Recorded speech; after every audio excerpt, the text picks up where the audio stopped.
Big rip the twat, down to the asshole. Ain't no dick like the one I got. The Track Masters, yeah, met them. Worked with them on some joints.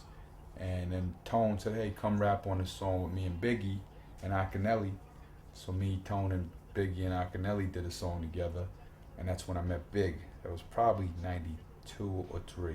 I don't know the date. And it was a good experience. I said, yo, this kid's dope. Biggie's dope. Biggie's a dope rapper. And I thought I was better. I had an ego. I thought I was better than everybody. You know, I was a little intimidated by Ak because I loved Akinelli. And at the time, Ak was peaking. He was just a monster. And at the time, I think Ak was better than Big. Big took some time to get to peak, you know. But yeah, so Big, we just kept in touch. You know, used to drive through the hood, play songs for each other. Yo, check out this one. I'll play him one. He'd play me one, back and forth on cassette tapes, and just stayed in touch. And when I was working with my label, the Cunt Renaissance song, what happened is I approached my label. There's a song called Break a Bitch Neck with Akinelli and Kool G Rap that Large Professor produced. And Interscope wasn't letting Akinelli put it on his album. So I said to Ak, yo, if I get that song cleared through my label, why don't, you G-Rap, Akinelli, G-Rap, Akinelli, take the beat, I'll do the third verse and we'll throw it on my album. So I approached my label. I don't know if Large Pro would have agreed. I don't know what the fuck, we never went to the next step because what happened, I left the tape with my label and they said, no, we're not gonna let you do Break a Bitch Neck on this album. So they heard I was going into studio with Big, and they said, well, do a song like Juicy, do something we could promote at radio. So I wanted to do something that was fouler than Break a Bitch Neck, that was way less marketable than any song ever made.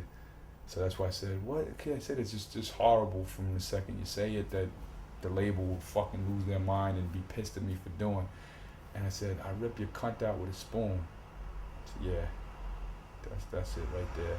So yeah, I did the shit. I rip your cunt out with spoons or whatever. I don't remember how it goes, something like that. And Biggie's like, Big rip the twat down to the asshole, And they wanted Juicy. The label wanted Juicy.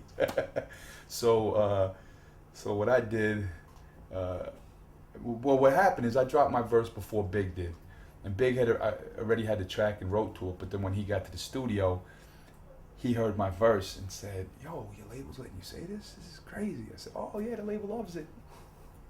So Big said, well, let me smoke something, let me write something. They all talk about Biggie did the, off the head type of thing that they say Jay-Z does, but all the times I ever worked with Big, I never saw that happen. Maybe he did that later in his career, but early in the career, I didn't see that happen. He grabbed his pad paper, boom, smoked something. I mean, he didn't take forever. He wrote his rhyme, boom, maybe an hour. Came, boom, went in the vocal booth and spit his shit. And so we, if I would have did a commercial record like Juicy, it would have been like a song Biggie did with the Brad, or a song, one of them forgotten ass Biggie songs that made it on the radio for 2 months. Right now, the Cunt Renaissance is disgusting. It's a fucking nightmare to music. Like, who the fuck would have made such a fucking ugly ass record? And it's a cult classic now, and I'm proud of it. I'm proud of it. I rip your cunts out with spoons. Check it out.